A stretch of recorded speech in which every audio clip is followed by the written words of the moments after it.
If you ask most people what Jinn are, you'll get some version of this. The Jinn are supernatural beings made from fire and are invisible to humans. They supposedly live in a parallel dimension alongside us. We are told they can possess people, do magic, and some can be good, while the others are evil. So what about the Insan, or Ins, typically translated as humans, and, according to the mainstream view, we are the other species, that which is made from clay and are visible physical beings living on Earth, so two separate categories of beings sharing the planet. But what if none of that comes from the Qur'an itself? What if we've been reading mythology into the text instead of reading guidance from it? Let me show you what emerges when we examine the Qur'an on its own terms, using only the text to interpret itself. The methodology used is to let the Qur'an define its own terms. Following this established approach, which is using the Arabic text of the Qur'an exclusively, and examine word roots to understand semantic fields, then see how the Qur'an uses the same terms across different contexts. This allows the text interpret itself, which is known as hermeneutics, meaning no external sources, no tafsir, hadith, dictionaries or traditions. Let's go. So the Qur'an claims to be clear in Surah 12:1, sufficient in 6:1-14, and detailed in 6:1-14. Let's test that by letting it define its own vocabulary. Jim Noon Noon, Jinn, the root of the Jinn. When we trace this root through the Qur'an, a clear semantic field emerges. Jannah is to cover, conceal or hide. The word Jannah, which is made from the same root, means garden or a place of covering, shade or concealment. Muslims know this word Jannah as heaven or paradise. The word Jinn means that which is concealed or hidden. There are more words from this root we can look at to be sure, such as Junun, which means madness and insanity or concealment of reason. Janin means fetus, which is concealed in the womb. Jannah, the verb, means night fell, darkness covered. Therefore, when we analyze and agree that the root JNN at its core meaning is concealment, hiddenness, or that what operates beyond immediate perception, and not a species of fire beings, it just means concealment or hiddenness.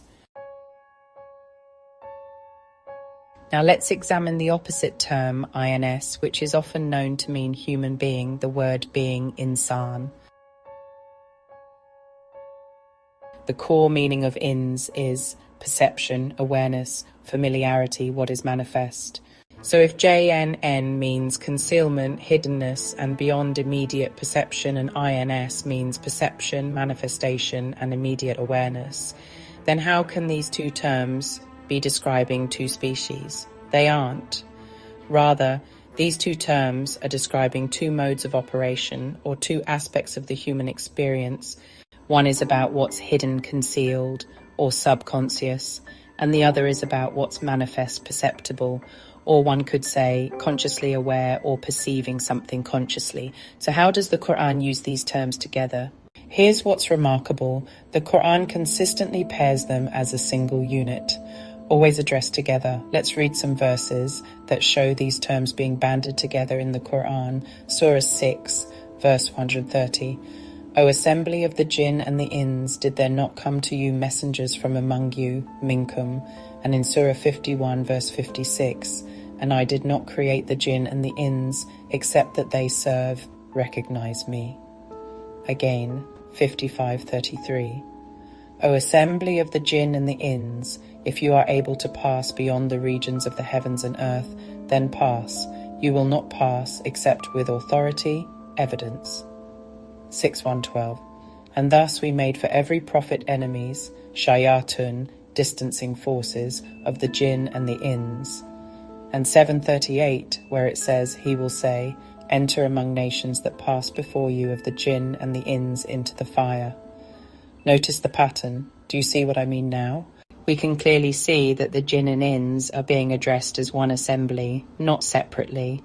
They seem to share the same purpose, which is having been created to serve and recognize the source intelligence and system of consciousness, Allah. They seem to have the same level of accountability as it says. They will both enter fire or gardens. They have the same reception of guidance. They are told that messengers from among you, minkum, meaning from both Jinn and Ins, they also share the same test structure, since we are being told that the shayatin exist among both. So if these were two different species in different realms, then why in the text are they always spoken to as a unified whole?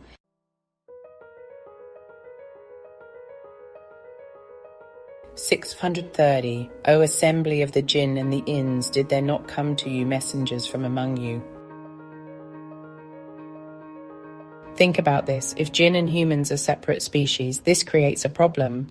You see, the Qur'an never mentions any Jinn prophets. All the messengers mentioned are human, but the verse says messengers came from among you, addressing Jinn and Ins together. This only makes sense if Jinn and Ins are two aspects of the same addressees, not separate species. Messengers come from among the complete human reality, addressing both the manifest Ins and concealed Jinn aspects. Created from fire versus created from clay. In Surah 55, verses 14 to 15, it says, He created the human from dried clay like pottery, and created the Jinn from a smokeless flame of fire. The traditional understanding is that these are two different species, made from different material elements. Clay, or salsal in Arabic, means moldable, receives form, stable, solid, tangible, represents the manifest, formed, perceptible aspect. Fire, or nar in Arabic, means transforming, consuming, dynamic, unstable, energetic, intense, and represents the hidden, transforming, energetic aspect. So what if the human constitution includes both? We know through science that our brain has two hemispheres, and our mind has a subconscious side is concealed or hidden from our awareness, and a conscious side, which is aware.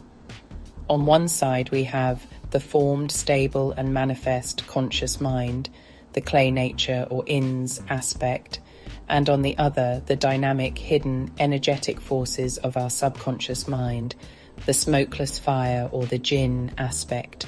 I often hear science talk about the electric charges in our brains that fire up. So through thus inquiry, it is clear that what is being described in the Quranic text is not two species, as we have so blindly decided to believe, but actually the two dimensions of the same reality, or two dimensions of the human mind.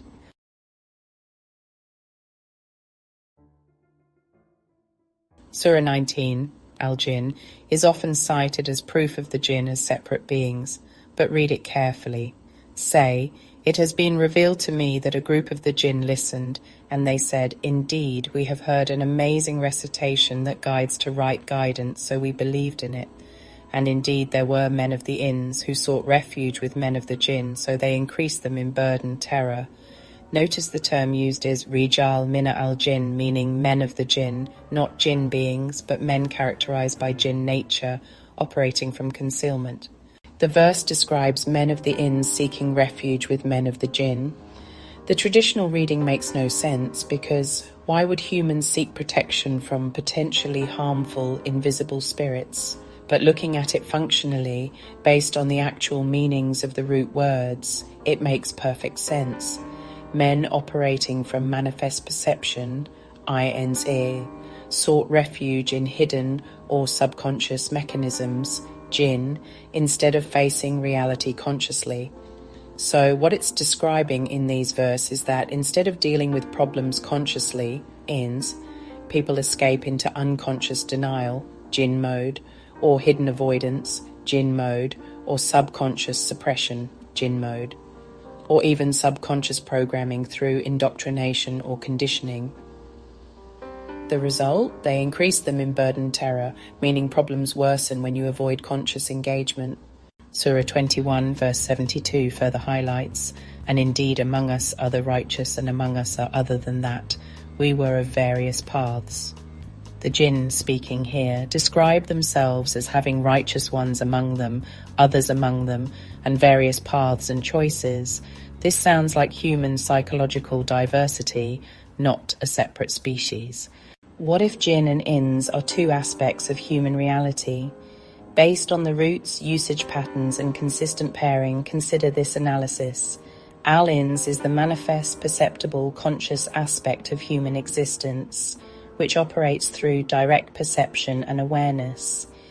This is describing your conscious, aware, reasoning self, the visible and tangible, immediate level of experience, and the Al-Jinn, the concealed, hidden, subconscious aspect of human existence, that what operates beyond immediate conscious perception, the hidden influences, subconscious forces, beneath awareness that drives the aspects of yourself that work behind conscious awareness. Together, they constitute complete human reality, where Ins is your conscious manifest self and Jinn is your subconscious concealed side.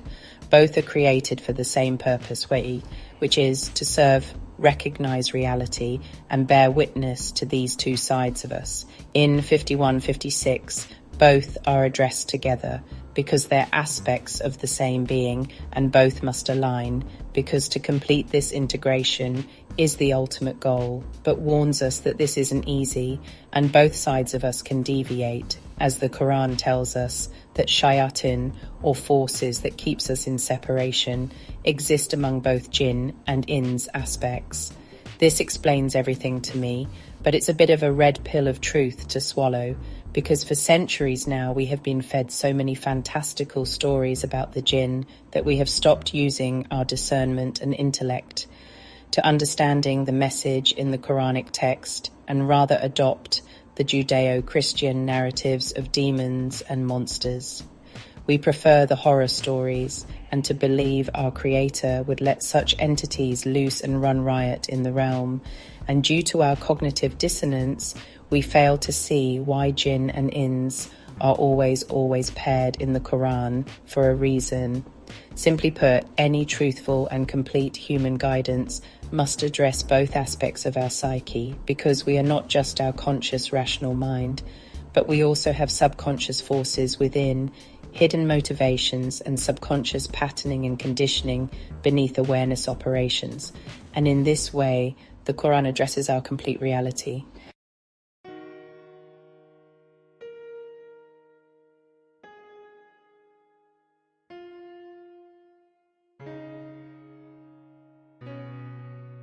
When the Qur'an says, "O assembly of the Jinn and the Ins," it's addressing your complete self, both conscious and subconscious dimensions. When it warns about shayateen of Jinn and Ins, it's warning about internal hidden forces that distance you from guidance, and external manifest influences that distance you from guidance. When it says both were created to serve, recognize, it means your conscious self must align with reality. Your subconscious forces must align with reality, because complete integration is the goal. When it mentions Jinn listening to Qur'an, it is suggesting that the message reaches beyond conscious understanding and affects the hidden depths of your being, your subconscious. And that's how the transformation happens at both manifest and concealed levels. With this understanding, there is no need for Jinn as supernatural invisible beings of a parallel dimensions where spirits live, or any magic and sorcery by the Jinn, nor possession by Jinn spirits.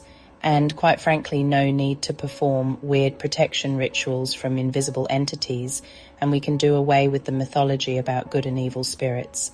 All you are doing is harming yourself by harboring such baseless beliefs and helping a bunch of so-called priests or mullahs get rich and perform dangerous and unethical exorcisms. We must come out of the delusions and conditioning if we are to succeed here on earth. Because once we understand this truth, what remains is complete human psychology related to our conscious and subconscious mind and the innate integrated guidance we all have within us, addressing our whole being, promoting internal coherence and harmony through the alignment of manifest and hidden aspects of ourself. The Qur'an is guidance and provides scope for practical application, which deals with both our conscious choices and hidden drives. We are ultimately here to strive towards a unified reality. If we compare the two, the pattern we keep finding in traditional interpretation consistently creates supernatural mythology, divides reality into natural, supernatural realms, makes you dependent on external protection, and promotes belief in unseen beings, and worst of all, makes us fearful of evil creatures lurking around, which is basically creating our religious identity through mythology and heresy. But when we do the work and find the real meanings, then these same verses of the Quranic text consistently reveal functional descriptions of how reality operates and the idea of a unified, coherent existence. We find the Qur'an provides complete human psychology and responsibility. The focus is on alignment with reality, not fantasy. To discern truth from fiction, it gives us practical guidance for living consciously. One understanding creates religion and division, whilst the other provides universal guidance for living in reality for all of mankind. So really, it's your choice. You can read Jinn and Ins as two species sharing a planet, which are stories imported from pre-Islamic Arabian mythology, or as two aspects of human reality, what the Qur'an's own usage demonstrates. One creates mythology about invisible spirits, whilst the other reveals guidance for your complete human experience, making us aware of both our conscious and subconscious. I'll let you decide, and so reach out if you have any questions or need any further references. This video, although is put together using my own cloned voice, the content is not some AI bot making things up for fun. I am a real human being and spent over 20 years on this journey of discovery and knowledge. In my videos, I have shared with you, with references from the Qur'an in earnest, what I discovered when I studied the Quranic text and how it guided and awoken me to deeper truths. Thanks for listening, and if you liked this video, then please press the like button and subscribe to my channel if you haven't already to get notified about more videos like this one. Oh, and do share this to others if it resonated. Bye for now, and may peace be with you.